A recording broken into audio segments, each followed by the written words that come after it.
Hello నమస్తే. ఇదైతే customers కోసమే ఈ వీడియో. మళ్ళీ చెప్తున్నాను చూడండి. మా కస్టమర్ కాడ నుంచి కాల్ వచ్చింది. ఇంకా మనం ఆగుతామా? వర్క్ వస్తే చల్లో అంటే వెళ్ళిపోతాం. తీరా అక్కడికి వెళ్ళి చూస్తే అంతా బాగానే ఉంది కదా సార్ అంటే, లేదు నాకు అసలు కూలింగే రావట్లేదు అన్నాడు. ఇంకా మనం వెంటనే వర్క్ చేయడం స్టార్ట్ చేస్తాం. మొత్తం డిస్మాంటిల్ చేయగానే చిన్నగా లేదు, ఏసీలో ఫుల్ బ్లాక్ అయిపోయింది. ఏం సార్ ఇంత ఉంది, ఏసీ అయితే బాగానే ఉంది అది ఇది అన్నారు. అంటే నేను ఆన్లైన్లో చూసి సర్వీస్ నేనే చేసుకుంటాను అని అన్నాడు. మీరు చేసుకుంటే ఏసీ ఇలాగే ఉంటుంది సార్ అని చెప్పాము. మీకు కూడా మళ్ళీ చెప్తున్నాను, ఆన్లైన్లో చూసి మీరు ఏం తొందరపడి ఏం చేసుకోవద్దు. కొంచెం లేట్ అయినా మెకానిక్ పిలిపించి చేసుకోండి. చూడండి ఎంత డస్ట్ పట్టుందో. మీరు కూడా ఈ పొరపాటు చేయొద్దు. ఇంత బ్లాక్ అయిపోతే మీకే ప్రాబ్లమ్స్ వస్తాయి. నేను ఈ వీడియోలు చాలాసార్లు చెప్పున్నాను.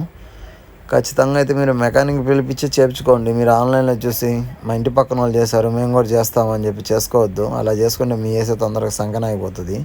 ఇంకా మా వాడు చిక్కగా నవ్వి సర్వీస్ చేయడం స్టార్ట్ చేశాడు. దాన్ని రుద్ది వాడికన్నా వాడు ఎక్కువ కలర్ ఉన్నది చేశాడు. ఇంకా మనం ఆగుతామా? మనం కూడా ఒక అరగంట సేపు యుద్ధం చేసాం దాంతో.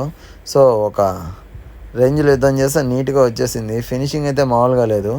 ఫినిషింగ్ అయితే ఇలా వచ్చింది. కస్టమర్ అయితే ఫుల్ హ్యాపీ. నాకు ఇంకో ఏసీ కూడా ఉంది, అది కూడా చేసుకోండి అని అన్నాడు. సరే ఇంకా తప్పద్దా, వెంటనే ఆ ఏసీ కూడా హాల్లో ఉన్నది బెడ్రూమ్లో ఉన్నది రెండు సర్వీస్ చేసాము. సో అప్పటికి చాలా లేట్ అయిపోయింది. సో కస్టమర్ భోజనం తెప్పించి థ్యాంక్ యూ అని చెప్పాడు. జాంకాయలు కూడా ఇచ్చారు. మీరు కొంచెం లేట్ అయినా మెకానికల్ చేత చేయించుకోండి.